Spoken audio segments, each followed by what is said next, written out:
She stood in Amsterdam, a young queen barely into her 30s, and did something no monarch had ever done before. She unpinned a brooch worth millions, 2 diamonds weighing 158 carats combined, and placed them into the trembling hands of a nearly blind elderly man. As tears streamed down his face, she whispered a nickname that would make the world smile: Granny's chips. But this moment was just one chapter in a story that would span a quarter century and change the monarchy forever. A story of a 27-year-old woman who travelled farther than any queen before her, who gave birth while reigning, who opened palace doors that had been closed for centuries. A woman who understood that every jewel she wore, every tiara she commissioned, every pearl she clasped around her neck was sending a message to a watching world. Today, we're going to witness the transformation. From the million people who lined Sydney Harbour to see her, to the son who knelt before her and swore a medieval oath that made them both weep. From the aquamarines that became diplomatic weapons, to the rubies that carried ancient blessings of protection.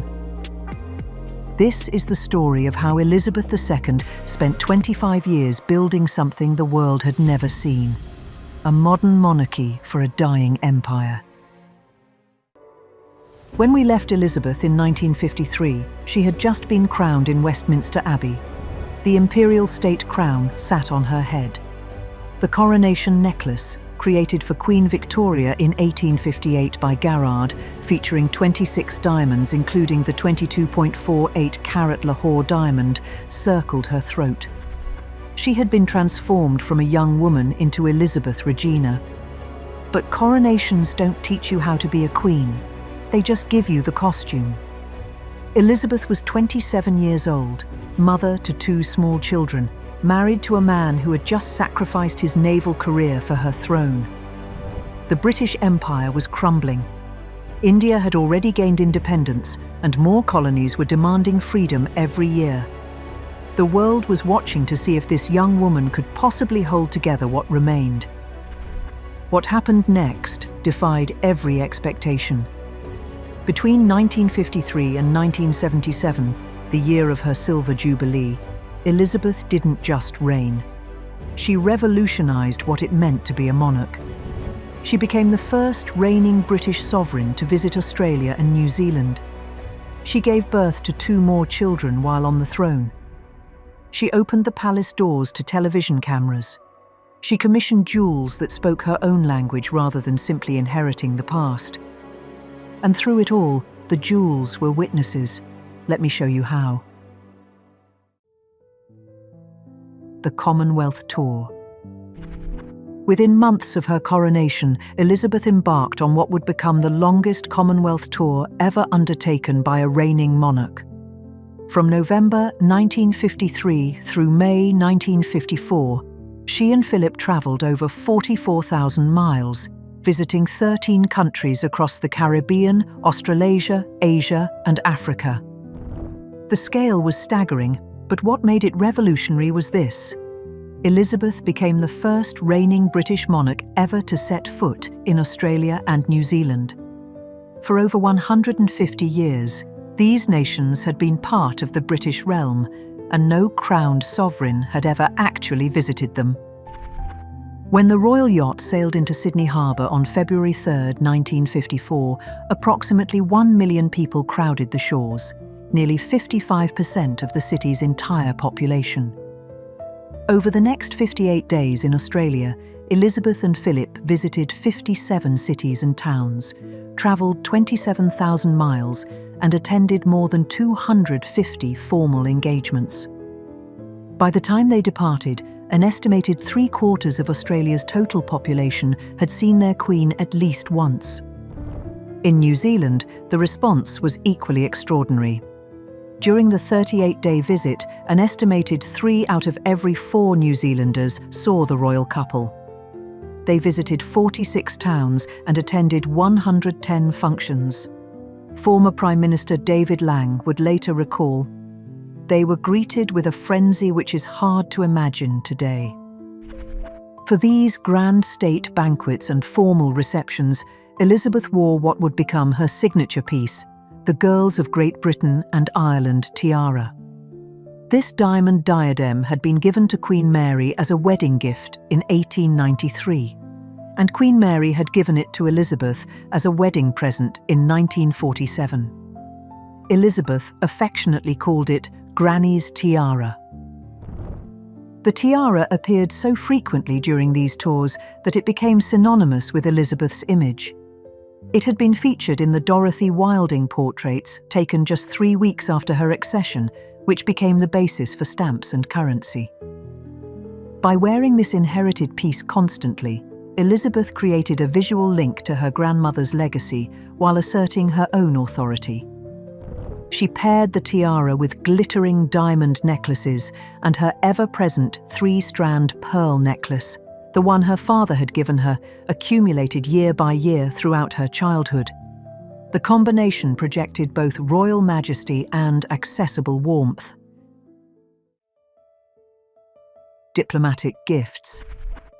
These tours also yielded magnificent diplomatic gifts that would enrich Elizabeth's personal collection and create lasting bonds with the nations she visited. At her coronation in 1953, the President of Brazil presented Elizabeth with an extraordinary aquamarine necklace and matching earrings. The piece featured 9 vivid blue aquamarines, stones that symbolized Brazilian friendship and echoed the colors of the Brazilian flag. Elizabeth was so enchanted by this gift that by 1957, she commissioned Garrard to craft a matching Brazilian aquamarine tiara. She designed it herself with 3 large aquamarines standing upright in a bandeau pattern, flanked by smaller stones and surrounded by diamonds. But the story didn't end there. In 1958, Brazil added a matching bracelet and brooch to the parure. Then, during Elizabeth's official state visit to Brazil in November 1968, the governor of São Paulo presented her with additional aquamarine and diamond hair ornaments. Elizabeth returned to Garrard in 1971 with another request. She wanted to enhance the tiara further, replacing the central stone with the large rectangular aquamarine that had originally hung from the necklace. Wearing head-to-toe aquamarine outfits during Brazilian state visits became Elizabeth's signature diplomatic gesture, a visible and elegant sign of gratitude and connection. This tiara would never be worn by any other member of the royal family, remaining uniquely Elizabeth's creation and gift. Queen Mary's legacy.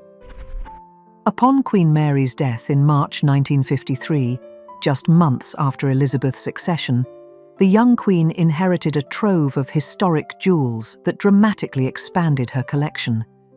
The most spectacular inheritance was a pair of diamonds that would become some of her most beloved possessions, the Cullinan III and the Cullinan IV. The Cullinan III is a pear-shaped stone weighing 94.4 carats. The Cullinan IV is a square cushion cut weighing 63.6 carats.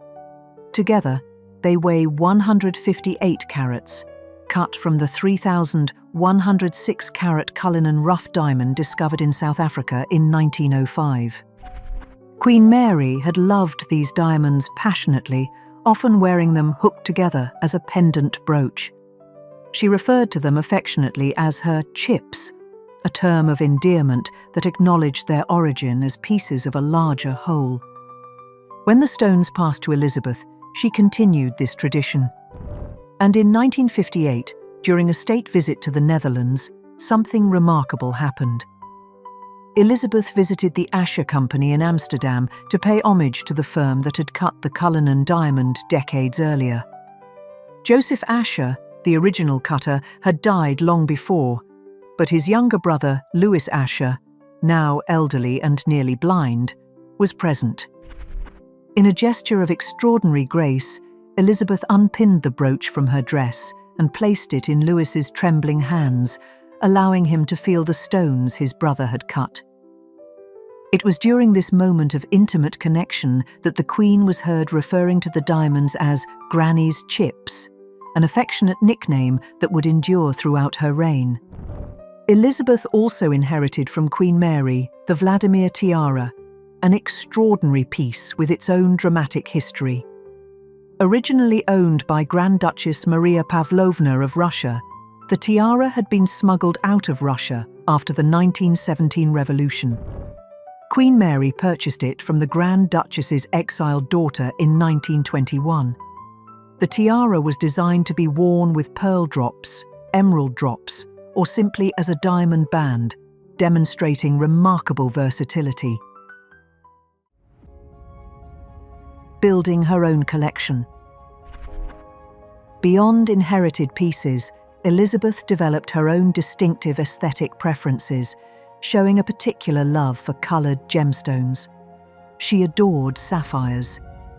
Her father, King George VI, had given her a magnificent Victorian sapphire parure as a wedding present in 1947, a necklace and earrings featuring sapphires that Noel Coward once described as the largest sapphires I have ever seen. But the set lacked a tiara. So, in 1963, Elizabeth purchased a splendid 19th-century sapphire and diamond necklace that had once belonged to Princess Louise of Belgium. She had Garrard mount the piece on a tiara frame, creating what became known as the Belgian sapphire tiara. The design features large, oblong sapphires surrounded by diamonds, with upside-down, pear-shaped sapphire drops that now stand upright as tiara peaks, the telltale shape of what used to be a necklace. Elizabeth wore the full sapphire parure frequently throughout the 1960s and beyond, including for a state dinner in Ottawa in 1967 and for a portrait marking her 20th year on the throne in 1969. Motherhood while reigning. Amid these extraordinary royal duties, Elizabeth's family continued to expand in ways that created an emotionally complex intersection of maternal devotion and sovereign responsibility. On February 19, 1960, Elizabeth gave birth to Prince Andrew. This achievement held profound historical significance. Andrew was the first child born to a reigning British monarch since 1857, when Queen Victoria gave birth to her youngest child, Princess Beatrice. Elizabeth thus became the first reigning British monarch since Victoria to have children born while on the throne. 4 years later, on March 10, 1964, she gave birth to Prince Edward, further cementing this remarkable achievement. The photographs from this era tell a poignant story of a sovereign learning to balance two seemingly incompatible roles. Images show Elizabeth beaming as she holds her new babies, often wearing carefully chosen pieces of sentimental jewellery. One piece appeared frequently during these maternal moments: the Prince Albert sapphire brooch. This magnificent heirloom featured an approximately 20 to 30 carat sapphire, surrounded by 12 diamonds. It had originally been gifted by Prince Albert to Queen Victoria the day before their wedding in 1840. By wearing this brooch in photographs with her children, Elizabeth created a visible gesture of continuity, linking Victoria's devotion to her children with Elizabeth's own maternal bond across 4 generations of queens. The Royal Family Documentary. In a groundbreaking departure from royal tradition, Elizabeth permitted an unprecedented television documentary to film her informal home life in 1968 to 1969. The documentary, titled Royal Family, was commissioned to celebrate Prince Charles's investiture as Prince of Wales. The 110-minute film aired in June 1969 and attracted 38 million viewers in the United Kingdom alone, with an estimated 350 million watching worldwide. For the first time in British history, the public saw the reigning Queen in casual, unscripted moments, playing with her children, cooking, laughing at dinner. In these scenes, Elizabeth wore her simple 3-strand pearl necklace, the one her father had given her, rather than formal regalia. The film was intended to humanize the monarchy at a moment when the institution was widely perceived as archaic. The strategy succeeded, But critics, including naturalist David Attenborough, felt the documentary had compromised the essential mystery of royalty. Elizabeth herself would later restrict public access to the film, locking it in the royal archives, a decision suggesting she agreed that some distance between the crown and the people was necessary. Charles's investiture. The formal investiture of Prince Charles as Prince of Wales on July 1, 1969, at Caernarfon Castle, represented the most emotionally charged public moment of this period. At age 20, Charles knelt before his mother in the ancient Welsh fortress to swear his oath of allegiance. The ceremony was watched by 500 million people worldwide on television, with 4,000 guests present in the castle and 19 million viewers in the United Kingdom alone. Elizabeth presented her son with the symbols of his new rank: a sword, coronet, ring, gold rod, and kingly mantle, the same ceremonial objects that had marked Edward VIII's investiture in 1911. The emotional climax came when Charles placed his hands between his mother's and swore, "I, Charles, Prince of Wales, do become your liege man of life and limb, and of earthly worship and faith and truth. I will bear unto thee to live and die against all manner of folks." Charles later recalled, "For me, by far the most moving and meaningful moment came when I put my hands between Mummy's and swore to be her liege man of life and limb, such magnificent medieval appropriate words." Both mother and son fought back tears as the Welsh sunshine illuminated the castle and created a visual continuity between the sovereign and her heir. The Burmese Ruby Tiara. In 1973, Elizabeth commissioned what would become one of her most personally meaningful pieces, the Burmese Ruby Tiara. The inspiration came from two wedding gifts she had received in 1947. The people of Burma had given Princess Elizabeth 96 rubies, a number that held profound meaning in Burmese tradition. In Burmese belief, 96 represented the number of diseases that afflicted the human body, and 96 rubies could protect against all of them. For the diamonds, Elizabeth turned to another wedding gift, the Nizam of Hyderabad Tiara, a floral diadem she had received but found too cumbersome to wear often. She asked Garrard to create a wreath of Tudor roses, the symbol uniting England's warring royal houses, with each ruby set in gold and surrounded by diamonds mounted in silver. The resulting Burmese Ruby Tiara was both a stunning aesthetic achievement and a profound diplomatic statement. It honored the gift from the Burmese people while transforming it into something uniquely her own. And it carried that protective symbolism, 96 talismans against misfortune, encircling her head like sparkling armor. Elizabeth wore her new ruby tiara frequently after its creation, including during her Silver Jubilee tour in 1977, when she chose it for the state opening of Parliament in New Zealand. The Silver Jubilee. By 1977, the 25th anniversary of Elizabeth's accession, the shy young woman who had inherited the throne in mourning had transformed into a confident, seasoned stateswoman. The Silver Jubilee celebrations that year were unprecedented in scale and emotion, representing a national and international affirmation of the monarchy's continuing relevance. Elizabeth and Philip undertook an extraordinary touring schedule, travelling 56,000 miles throughout 1977. From February to March, they visited Australia, New Zealand, Fiji, Tonga, and Papua New Guinea. In October and November, they toured Canada, the Bahamas, Antigua and Barbuda, Barbados, and the British Virgin Islands. Within the United Kingdom itself, they visited 36 counties.